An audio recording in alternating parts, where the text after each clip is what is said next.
నా ఇల్లంతా కూడా మనం పోతే నా గౌడన్న వచ్చి ఆయన కాచిన కన్నీళ్ళు ఆయన మాట్లాడిన మాటలు హృదయం కలిసివేసింది. గది మనం గిది ప్రజలకు మనకున్న బంధం. కొద్దిమంది ఉంటారు వీళ్ళు కూడా అటుపోతొత్తుగా బీఫాము ఇటుపోతొత్తుగా బీఫాము ఆగమవుతారు. కాదు బిడ్డ, ఆగమం కావద్దు. ప్రజలు చూస్తూ ఉంటారు. ఇంకా నిన్న దాకా సాతో ఉండే మళ్ళీ లేకపోయా కదా మీరు ఇటు అటు కనిపించేయకుండా మీరు ఆగమాగం కాకండి. నమ్మకం ఉన్నవాడు మాత్రమే ఉండండి. లేకపోతే లేదు. సత్తా ఉన్నాడు, నమ్మకం ఉన్నాడు, నా ఆలోచన నడిచి ఉండే, లేకపోతే కష్టమైంది. కాబట్టి దయచేసి మీరు మంచిగా ఎక్కడ ధర్నాలకే లేదు, ఎక్కడ ఉపాసాలకే లేదు, మంచిగా అన్నం తినండి, మళ్ళీ పోయిరండి.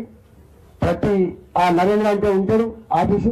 మీకు మనకు ఎందుకు ఏదో డబ్బులు పెట్టి మీకు ఐడియా ఉందా? ఒక ముఖ్యమంత్రికి ఇట్లా మాట్లాడు, ₹1 మిస్టర్ నీ అబ్బాయి జాగీరు కాదని చెప్పి ఈటగా గుర్తుపెట్టుకో.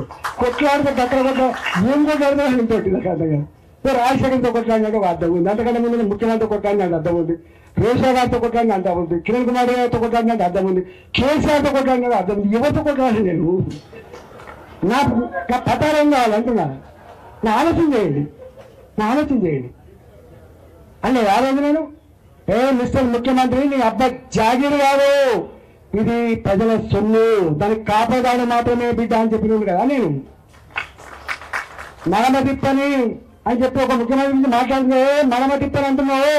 తెలంగాణ ఇస్తానే కదా మాత్రం జరగట్టింది, ఎందుకు ఇవ్వాలి అని చెప్పి నిందించాడు కదా ఈటలు. అక్కడ ఇప్పటికీ అసెంబ్లీ స్పీచ్ చేసినప్పుడు వినండి, ఎప్పుడు పులి బక్కబడితే పులి సార్కలు బక్కబడవు.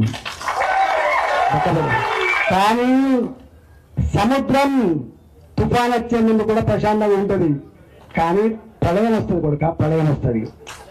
నారాయణ నిలబడి మాట్లాడినాడు, తెలంగాణ సమాజం స్పందిస్తుంది. గుర్తుపెట్టుకో, నారాయణ మాట్లాడినాడు, తెలంగాణ సమాజం స్పందిస్తుంది, తెలంగాణ సమాజం ఆలోచిస్తుంది. అందుకని మౌనంగా ఉన్న వాళ్ళని బలహీనంగా భావించి సంస్కారం శ్రద్ధత ఉన్నవాడిని నువ్వు ఇంకొక రకంగా భావించి పిచ్చి వేషాలు వేసుకుంటే నష్టం జరిగేది ఎవరికో తర్వాత తెలుస్తుంది. అందుకని నేను అంత డెప్త్కు పోతలేను, కేర్ఫుల్గా ఉండమని చెప్పి కోరుతున్నా. మా జోలికి రావద్దు, ఎవరు మాకు అడ్డు రావద్దు. తప్పకుండా హుజురాబాద్ గడ్డ మీద మన జెండా ఎగురుతా అని చెప్పి మనం చేస్తూ మీ అందరికీ శుభాకాంక్షలు ఇస్తే